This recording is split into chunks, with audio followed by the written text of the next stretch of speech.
Start कर दे बेटा। इसको इंग्लिश में क्या बोलते हैं बेटा? Electric current.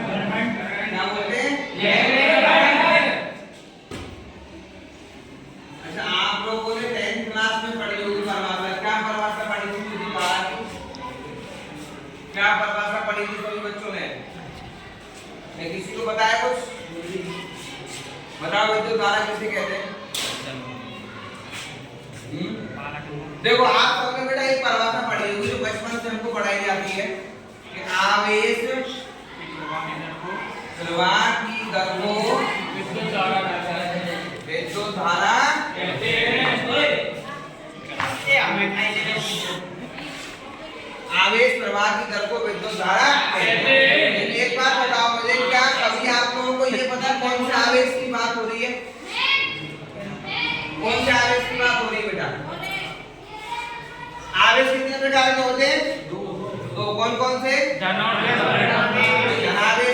ऋणावेश। अच्छा, ये आपको पता है धनावेश में कौन कौन होते हैं? प्रोटॉन और न्यूट्रॉन।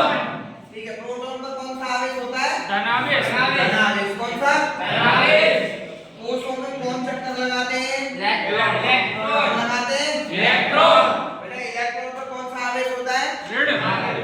कौन सा आवेश? ऋणावेश। तो एक बात आपके समझ में आ गई कि नाभिक में आपके प्रोटॉन न्यूट्रॉन होते हैं। आपको पता है घूमने का काम किसका है? इलेक्ट्रॉन।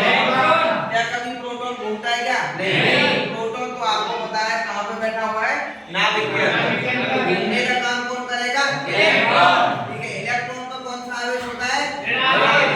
तो यहाँ पे कौन सा आवेश की बात हो रही है? ऋण आवेश की बात हो रही है बेटा। तो मैं ऐसे नहीं बोल सकता हूँ, अपनी परिभाषा बना सकता हूँ कि ऋण आवेश के प्रवाह की दर को क्या बोलते हैं? विद्युत धारा।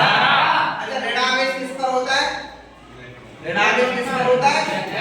ऐसे नहीं बोल सकता हूँ कि इलेक्ट्रॉन की गति को भी क्या बोला जाता है? विद्युत धारा। क्या? विद्युत धारा। अच्छा, अब यहाँ पर बड़ा दिक्कत एक आती है। आप लोगों ने दो नाम सुने होंगे, आवाज नहीं पीछे। दो नाम सुने होंगे, एक होता है इलेक्ट्रॉन और एक होता है मुक्त इलेक्ट्रॉन। इन दोनों में अंतर क्या होता है? एक होता है इलेक्ट्रॉन और एक होता है मुक्त इलेक्ट्रॉन। अब देखो बेटा, आपको ये बात तो पता है कि जो भी हमारे यहाँ पर निर्जीव वस्तुएं हैं, जितनी भी निर्जीव वस्तुएं हैं, आपको पता है सब किससे मिलकर बनी है? परमाणु से मिलकर। सारी वस्तुएं किससे मिलकर बनी है? परमाणु से। आपको पता है फिर आपके बहुत सारे परमाणु मिलकर क्या बनाते हैं? अणु। बहुत सारे अणु मिलकर क्या बनाते हैं? यौगिक। बहुत सारे यौगिक मिलकर क्या बनाते हैं? बहुत सारे यौगिक मिलकर क्या बनाते हैं? बॉडी जनरेट करते हैं। क्या करते हैं? बॉडी। अब देखो, जो भी आपका परमाणु होता है, परमाणु किन कणों से मिलकर बना होता है? तीन मूल कणों से मिलकर बना होता है, इलेक्ट्रॉन, प्रोटॉन और न्यूट्रॉन।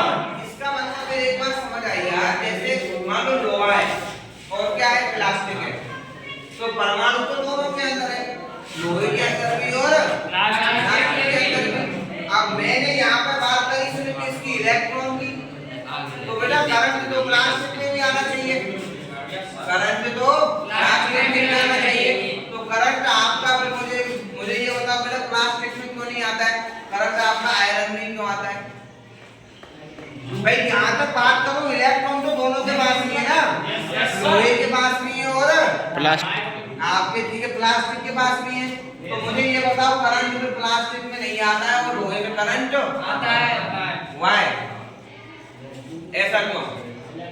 बेटा देखो, यहीं पे बात आती है इलेक्ट्रॉन और मुक्त इलेक्ट्रॉन।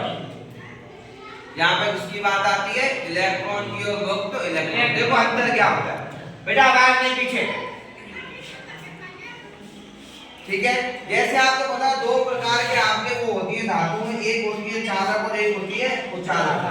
तो जो आपकी चालक होती है उनमें करंट इस वजह से आता है कि जैसे मान लो मेरे पास 12 प्रोटॉन है, कितने? 12। और मान लो 13 इलेक्ट्रॉन है, कितने? 13 इलेक्ट्रॉन। तो आप यहाँ गौर से देखो, 12 प्रोटॉन का मतलब 12 कितना है? धनायन। 13 इलेक्ट्रॉन का मतलब है ठीक है।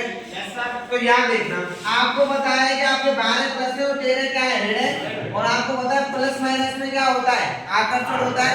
प्लस माइनस में क्या होता है, आकर्षण। तो बाहर है तो आपके धनायन आवेश है, वो बाहर है ऋणायन के साथ, मतलब यहाँ पे बॉन्ड बना लेंगे कौन सा, आकर्षण वाला। तो आपको पता है एक इलेक्ट्रॉन बचा, एक माइनस चार्ज बचा।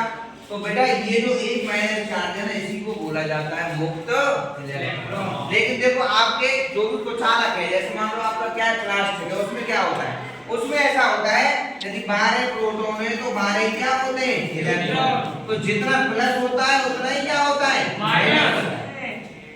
कहने का मतलब ये है कि आपके कुचालक के पास एक भी फ्री इलेक्ट्रॉन नहीं होता है। अब देखो जैसे आपके लोहे के पास एक फ्री इलेक्ट्रॉन था माइनस, और आपको पता है जो आपका फ्री होता है वो हमेशा किसकी तलाश में होगा, प्लस की में। भाई माइनस को हमेशा क्या चाहिए, प्लस। जैसे आप लोगों को पता है ना, जिन लोगों की शादियां नहीं होती है तो वो भी हमेशा क्या होते हैं, फ्री घूमते हैं। वो हमेशा किसकी तलाश में होते हैं, प्लस की तलाश में होते हैं। भाई जैसे मैंने आपको बोला कि यहाँ माइनस किसकी तलाश में, प्लस की तलाश में। ऐसे ही जैसे मान लो आपकी फीमेल फ्री है या मान लो मेल फ्री है, तो मेल फ्री है तो फिर वो किसकी तलाश में घूमेगा, फीमेल की तलाश में। और यदि आपका फीमेल फ्री है तो वो किसकी तलाश में घूमेगी, क्योंकि आपको पता है ये एक हमारी प्रकृति का सिद्धांत है, माइनस प्लस में क्या होता है, है कि नहीं, है कि नहीं। आप लोगों ने देखा होगा शादी किस किसके बीच में होती है, मेल और फीमेल। क्यों होती है, क्योंकि आपको पता है कि मेल को यदि प्लस मानूंगा तो फीमेल क्या होगा, माइनस। तो आपका प्लस माइनस में क्या होता है, आकर्षण। लेकिन आप लोग ये मत बोलना मुझे आजकल तो कुछ अलग ही कहानी हो रही है। बेटा उन सबको बोला जाता है अपवाद। उनको क्या बोलते हैं, अपवाद। क्योंकि आपको पता है हमारा सुप्रीम कोर्ट है ना, उसने परमिशन क्या दे दी है, हमारे नहीं लव मैरिज नहीं, हमारे सुप्रीम कोर्ट ने परमिशन दी है कि मतलब सेम जो जेंडर के लोग हैं ना वो भी आपस में शादी कर सकते हैं। अब हाँ प्लस प्लस भी शादी कर सकते हैं, होगा तो प्रतिकर्षण, लेकिन वो उस प्रतिकर्षण को किसमें बदलेंगे, आकर्षण। जैसे मैंने बताया था ना आपको, नाभिक के अंदर एक बल कौन सा होता है, नाभिकीय बल। वो भी क्या कार्य करता है, प्रतिकर्षण को किसमें कन्वर्ट कर देता है, आकर्षण। आकर्षण में करता है, घर्षण कहाँ से आएगा यहाँ पे। तो आपके समझ में आ गई बेटा कि जो आपका चालक होता है उसमें करंट इस कारण आता है क्योंकि उसके पास क्या होते हैं, फ्री इलेक्ट्रॉन होते हैं। फ्री इलेक्ट्रॉन होते हैं, पर हम क्या करेंगे उसमें बैटरी लगा देंगे, तो बैटरी के 2 इलेक्ट्रॉन होते हैं, एक प्लस होता है एक माइनस। तो सारे इलेक्ट्रॉन कहाँ जाते हैं, गति करते हुए प्लस की तरफ। जैसे वो प्लस की तरफ जाते हैं हमको करंट मिल जाता है। जितने भी आपके कुचालक ठीक है वस्तुएं होती है, आपको पता है उनके पास फ्री इलेक्ट्रॉन नहीं होते, जितना प्लस है उतना ही क्या होता है, माइनस होता है। तो इस वजह से आपके कुचालकों में करंट नहीं आता। तो समझ गए इलेक्ट्रॉन और मुक्त इलेक्ट्रॉन में अंतर। याद रखना इलेक्ट्रॉन आपको दोनों के पास होते हैं, चालक के पास भी और कुचालक के पास भी, लेकिन मुक्त इलेक्ट्रॉन किसके पास होते हैं, सिर्फ चालक के पास। बेटा क्लोज कर